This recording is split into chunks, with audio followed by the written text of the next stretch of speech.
Hi, I'm Dr. Tracy, and I would like to address a couple questions that we've gotten from clients regarding specifically Preventative, but honestly the question applies to everything in the isoxazoline family. Am I saying that right? Isoxazoline. That is a class of drugs, and you know that all of these are in that same class because of how they spell the drug name.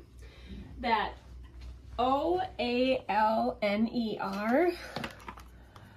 L-A-N-E-R, L-A-N-E-R, and L-A-N-E-R.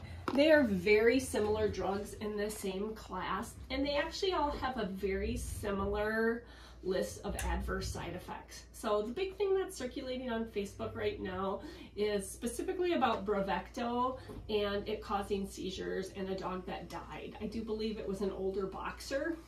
I am sorry to that woman or anyone else that has lost a pet for any reason.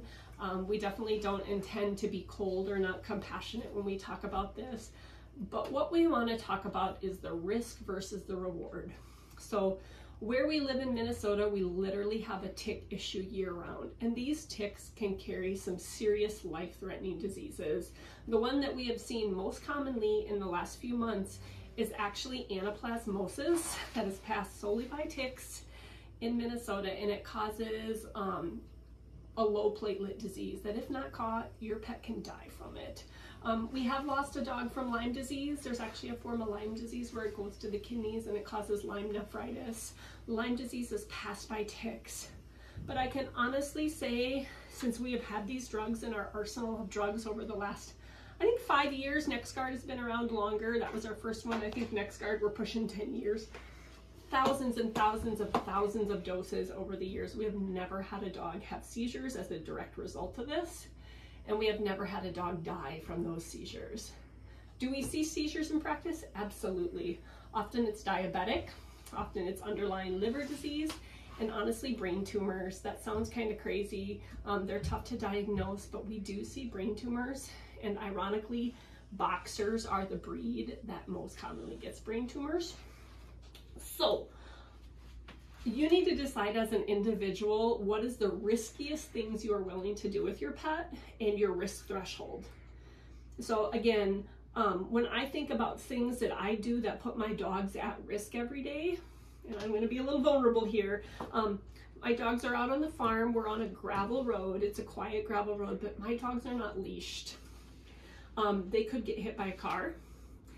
They could get in a fight with a coyote or a fight with a raccoon and become injured.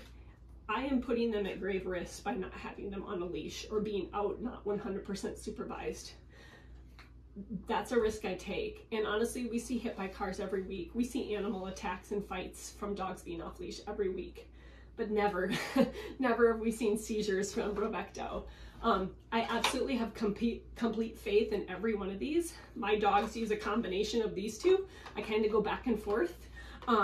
They're excellent products. I consider them super safe, and I don't hesitate giving them to any one of my dogs or my family members' dogs. So as far as other adverse side effects, this applies to all drugs that you buy. They all come with a package insert. You know what the drugs you buy do too. If you buy Benadryl at the store, there's going to be a package insert. This just happens to be Preventative's. This is the law to have a package insert that talks about adverse reactions.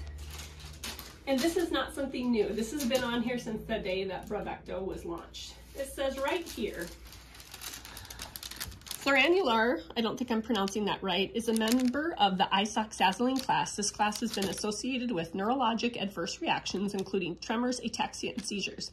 Seizures have reported in dogs receiving the isoxazoline class of drugs, even in dogs without a history of seizure. Use with cautions in dogs with a history of seizures or neurologic disorders, along with all of the other possible adverse effects. This entire package insert is about that. So don't forget, you can read those risks for yourself. We do have several dogs that are epileptic, that have seizure disorder, that are on this drugs. Our own Chelsea, who's one of our technicians, her dog has a seizure disorder. So sorry. Doing a video, I'm gonna call you back, Jenna. Sorry, I don't know how to stop it. This is real, man. We got authentic here. So Chelsea's dog has seizures, and guess what? Chelsea's dog is on the farm and running in tall grass, and she wants effective tick control because she is more fearful of Lyme disease and Anaplasma ehrlichia and other things passed by ticks. So everyone needs to decide their risk versus benefit. I feel absolutely safe using any of these drugs, and I'm going to continue to recommend them, as are the other doctors at the Marshall Animal Clinic. However, if you do have questions about if your dog is at higher risk or you want to know more, you're welcome to reach out to us.